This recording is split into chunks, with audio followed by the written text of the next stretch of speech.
What's going on, guys? So, just went and get the mail. We have the new Happyland Signature Gold. I haven't even opened the bag yet, but I know that's what's in here.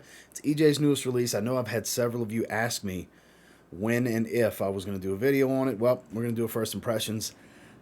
As per usual, when EJ was telling me what was coming out and that he was sending it to me, I said, don't want to know, don't know the notes, have no idea. I'm going to smell it, see what I get from it, and then compare it versus the actual notes, because I believe it's released and for sale already, so I'm pretty confident it's on the website. So stay tuned. So here we go. Moment of truth. Signature Gold. That is some dark ass juice too. I like the label. It's more back to his roots. So the original Signature is a very rich, kind of honeyed tobacco type of smell. Very, very dark juice here. So, hey, it's actually lined up. So I'll show you guys the atomizer. It's ridiculous. Let me get out of the way because look at that. Oud. Sweetness and oud. Let's get a little. That's plenty. Like, that was like right under half a spray. Wow, that's strong. I don't have any direct light in front of me to show that. There you go. Look at that big oil sheen. That was just a little dab of a spray. Whew. Okay. Resinous and sticky. Sweet oud. Resinous, sticky, sweet, and oud. This is much more wearable than Inlandish. Inlandish was so rough, raw, smoky, crazy masculine, offensive, and artistic that I absolutely loved it. That's a recent release from Happyland. It's called Inlandish. It is not for the faint of heart, based on two opinions I've gotten so far. Shout outs to Joe, Dry Down, Lowdown. Allie, his lady, does not like it. Heidi, my lady, does not like it. It is for hanging with the boys. This, however, this is a very wearable oud smell. There's definitely oud in here. There's no convincing me otherwise. I will be amazed if I look at this note breakdown and it doesn't have oud. I can't tell what type of resin. Possibly a myrrh. So it's a little balsamic, but that might be adding this sticky sweet type of smell. It's a little ambery, so could be myrrh and benzoin. There could be a combination of things, but I'm kind of thinking, what's going on here? There's a little bit of spice, not much. This is better than the original Signature, because I was never the biggest fan. I know a lot of people, that's their favorite Happyland fragrance. We all like different things. I get it. Signature is actually one of my least favorites. Like bottom three from EJ. That, Plum Loco, believe it or not, leather and plum. Don't really care for that one. And like Dawn Buster.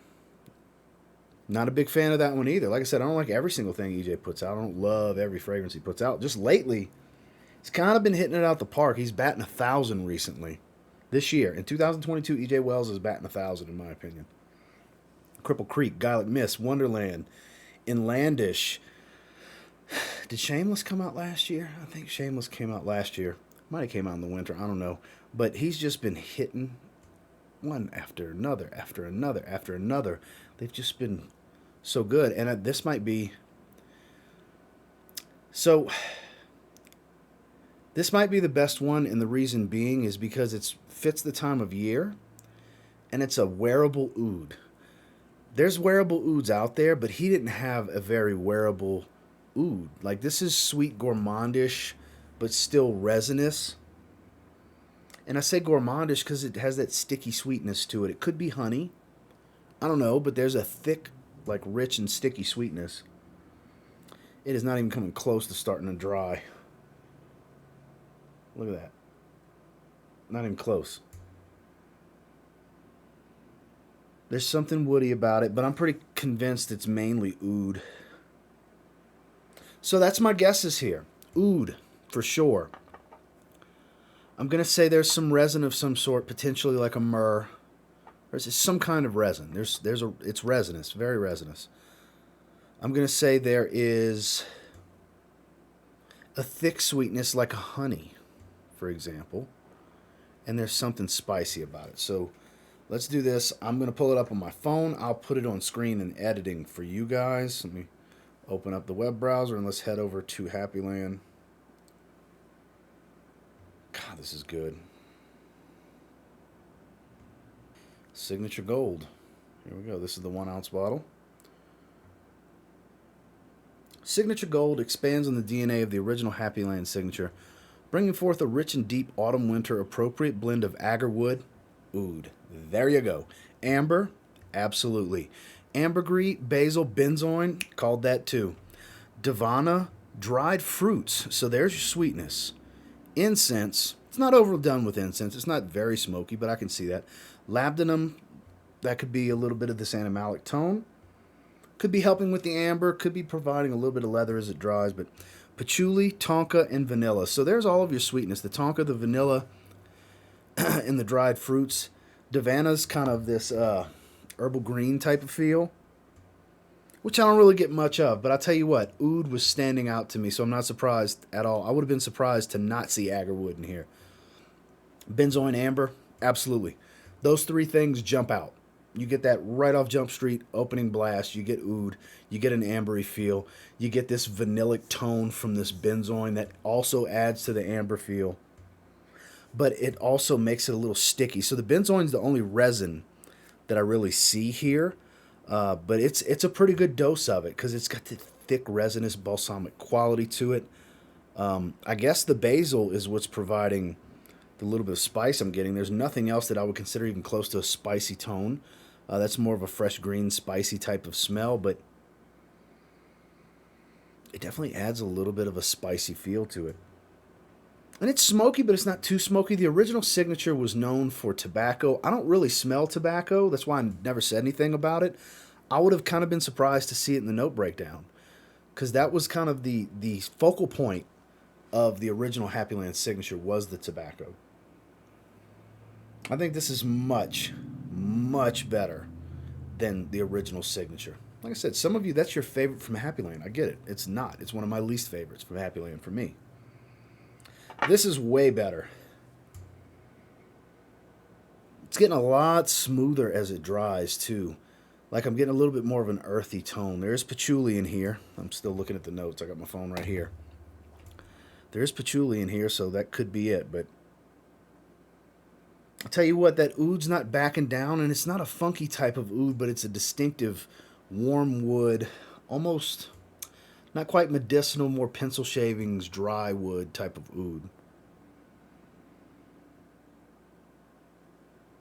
This is really good. I'm very curious on how my wife's going to think about this one, what she's going to think. It's pretty damn good. Good job, BJ. As far as a rating, it's close. I think it's great. I think he did a great job here. I think Signature Gold's an 8 out of 10. This is really good. Definitely one of the better two. Like this and Inlandish, I think are his two best releases this year. Inlandish still gets the nod for a little bit higher of a rating. I think I gave that a higher rating because it's so niche. What do I mean by that? It's targeted. It's an experience. It's 100% not for everyone. It's a very polarizing fragrance, and I love that about it. I love these oddball, kind of strange fragrances. Inlandish is that. So I do rank it a little bit higher, but this is going to get worn more often. This has a better opportunity of getting the rotation than Inlandish because this is just a pleasant fragrance to smell. It's an extreme. This might be the most wearable oud that I've sprayed in a long time because I can't even have one that comes to mind that comes across more wearable and easygoing with a dominating oud smell than this. I think this is masterfully blended. Kudos, EJ. Well, that's my first impressions on the new Signature Gold from Happyland Studio. Love the label, staying true to his original label designs, but I gotta tell you what, guys, worth a sample. Worth a sample. Not quite as polarizing as his last release. This is a much safer play, even though I keep praising the amount of oud in here and the oud smell, but it's the way it's done, the type of oud with the amber benzoin combo. This is just It's very wearable. I don't think it's too masculine, but it's definitely, I wouldn't call it the most unisex fragrance in the world, but I could see some ladies enjoying this one too because of the sweeter facets. And like I said, the oud's not overdone here. It's more warm wood, dry wood type of oud smell. And until next time, do me a real quick favor. Go ahead and like, comment, subscribe, because I do appreciate all the feedback. And I love hearing from you guys. How many of you have already gotten your nose on this or plan on getting your nose on it? Did anything I say here excite you about this fragrance to where you're like, I got to try that? Some pretty good stuff. I'm actually quite impressed. Like I said, I put this over Wonderland, over Garlic Mist, over Cripple Creek, some of the other stellar releases that he's put out this year. This and Inlandish are my two favorite releases from Happyland this year. And until next time, I will say, if you get your hands on Signature Gold from Happyland Studio and you give it a spray now, pretty damn confident you'll thank me later. Good stuff. Have a good one, guys.